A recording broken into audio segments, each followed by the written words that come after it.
Is that your money or the bank's? Mine. All right. You keep it then. Next time I'll aim a little lower. Guys, welcome to a classic film review of 1967's Bonnie and Clyde. This stars Faye Dunaway and Warren Beatty and Gene Hackman and was directed by Arthur Penn. And it's the story of the titular Depression-era criminals who formed a gang and went on a crime spree across the central United States. Now, as well as stealing cars and robbing banks and stores, the pair and their gang are believed to have killed at least 9 police officers and 4 civilians. Now, coming only 33 years after the pair met their bullet-riddled demise, this movie's seen as a bit of a landmark moment in the arrival of the new Hollywood. This was the era where moral values were quickly vanishing from the screen, and sex and violence and a whole host of other taboo subjects were shocking audiences and critics alike. Bonnie and Clyde features all of those things. Let's take a look.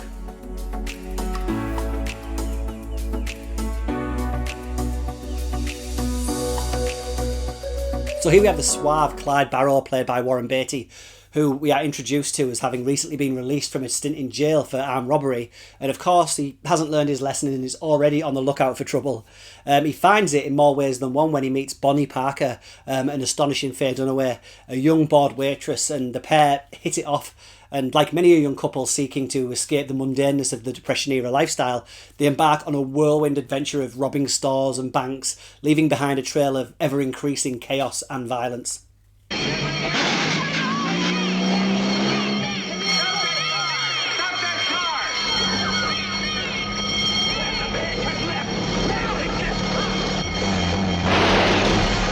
Now, the pair are joined on their escapades by what will come to be known as the Barrow Gang, which features a mechanic, C.W. Moss, played by Michael J. Pollard, Clyde's brother Buck, played here by Gene Hackman, and his wife Blanche, Oscar winner Estelle Parsons.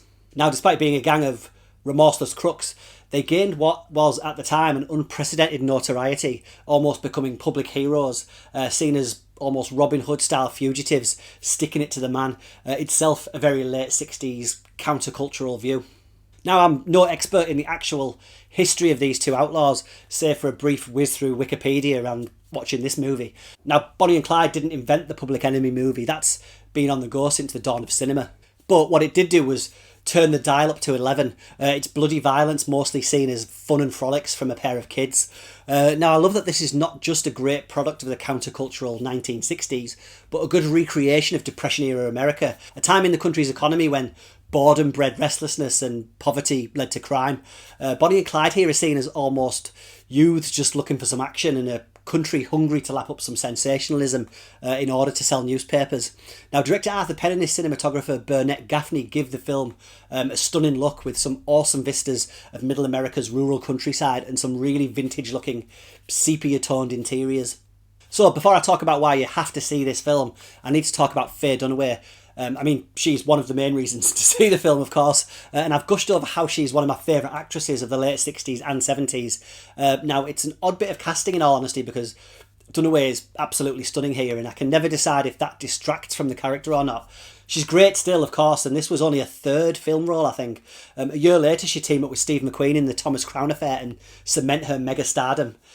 What's it like? Aren't you in prison? Armed robbery. Now, I've also previously mentioned on this channel that I'm not the biggest Warren Beatty fan, never have been really, but this is such a good role for him, although I do like him in The Parallax View. But here he's got a brilliant mixture of nervous energy, giddy excitement and mean violence. He tried to kill me! Why did he try to kill me? I didn't want to hurt him. Try to get something to eat around here and some bitch come up on you with a meat cleaver. I ain't against him. Now, I think the pair of actors were only a year or two older than the real Bonnie and Clyde at the time of filming this movie. Here, they're a pair of aimless kids enticed by a life of crime, finding a high in the thrill of the chase, but not having the moral sensibilities to stop when things quickly turn to violence. Now, although the cast also features Gene Hackman, Michael J. Pollard and Estelle Parsons, who won an Oscar for her role here, one of the standout members of the cast is Gene Wilder. Now, Wilder pops up in an odd but quite important cameo. This was his first feature film role, no less, but here he's a hitchhiker that the gang pick up. They tease him at first until he reveals what he does for a living, and the cold light of reality breaks into the film.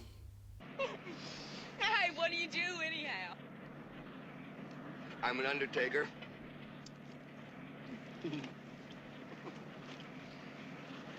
Get them out of here. And that's the vibe that director Arthur Penn crafts here.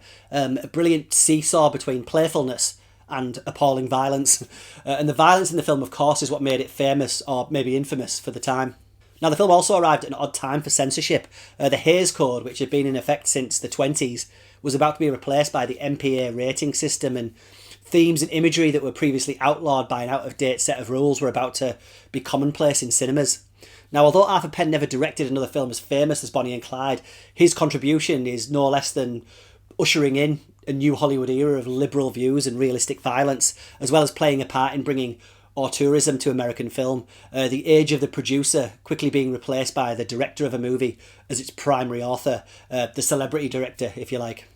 Anyway, it's funny to think that the film was not a hit when it was first released in the States. It took the UK and Europe to sing its praises, as well as positive words from uber critics like Pauline Kael and Roger Ebert before Warner Brothers re-released it. Now, if you haven't seen it, I think you'll be shocked at how violent a film from 50, 60 years ago could be.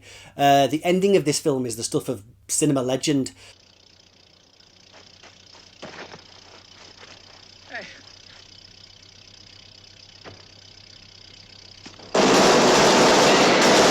And how much sexual innuendo could be squeezed from a movie featuring a young girl looking for love and an impotent gangster. The 60s would begin with free love and hopes of peace, but it would end with The Wild Bunch, Rosemary's Baby, Night of the Living Dead, and Bonnie and Clyde. Go check it out. Give me the money. What money, mister? There ain't no money here. What you talking about? This here's a bank, ain't it? It was a bank, but we failed 3 weeks ago.